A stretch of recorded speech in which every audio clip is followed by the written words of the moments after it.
Dr. Love and everyone who invited me here tonight. I'm very humbled to be in the presence of so many wonderful women who are getting these awards, powerful women who have made great contributions to our community, and to the Black Repertory Theater, who has also made an enormous contribution to Berkeley and our entire community. So I'm very grateful to be here tonight.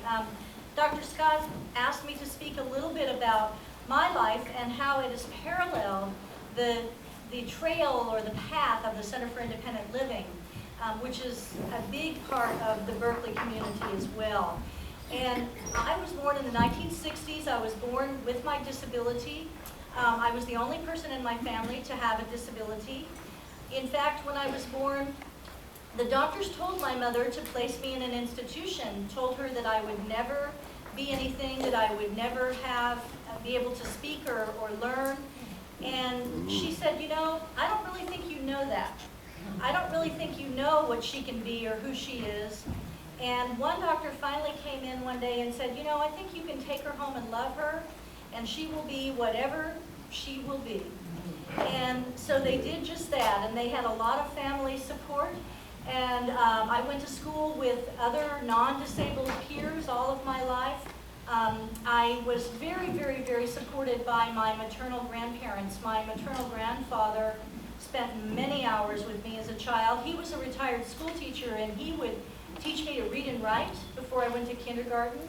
He also made lots of different homemade assistive technology for me.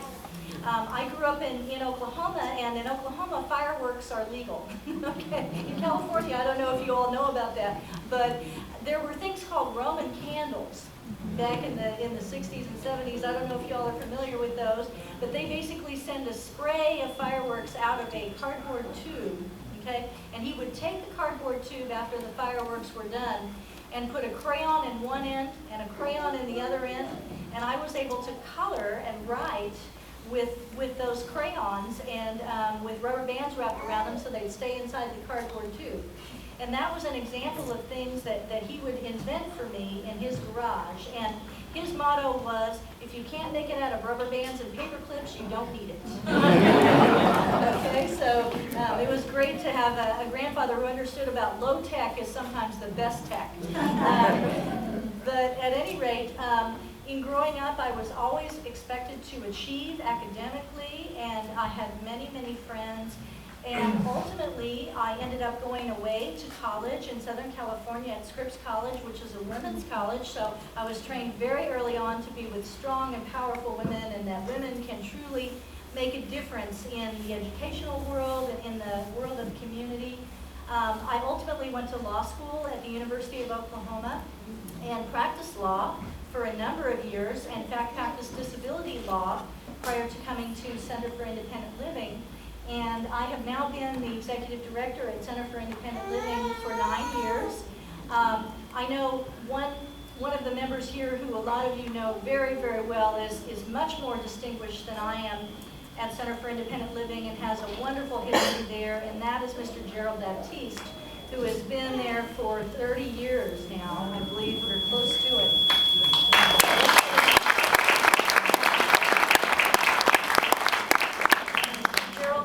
Wonderful mentor and teacher to me. And what the Center for Independent Living does that sort of parallels the same track that I've been on is that it was really founded by people with disabilities. And that those were the people who knew best what people with disabilities could do, could achieve, and what we needed. And it's founded on the premise of advocacy and services to the community. And we are now in our 36th year. We were founded in 1972 of providing services to people with disabilities. And not only do we do that in Berkeley, which is our headquarters, but also we have offices in Oakland, and there are over 400 centers nationwide that are based on the model that Center for Independent Living set back in 1972. So we are very, very proud of that model and very proud of the impact that we've been able to make on Berkeley, on the Bay Area, on California, on the United States, and ultimately the world for people with disabilities, to give more independence to them and to just open up the world of possibilities for people who have disabilities of all kinds. One of the things I wanted to tell you about our future is that we, along with 6 other disability organizations, are building the Ed Roberts campus, which is just about a block down the street on the east side of the Ashby BART station. I don't know if you all have noticed the construction down there, but that is completely our fault. We are building an 80,000 square foot building that will be totally accessible, a model of universal design, a model of services, collaborative services for people with disabilities of all ages and of all kinds.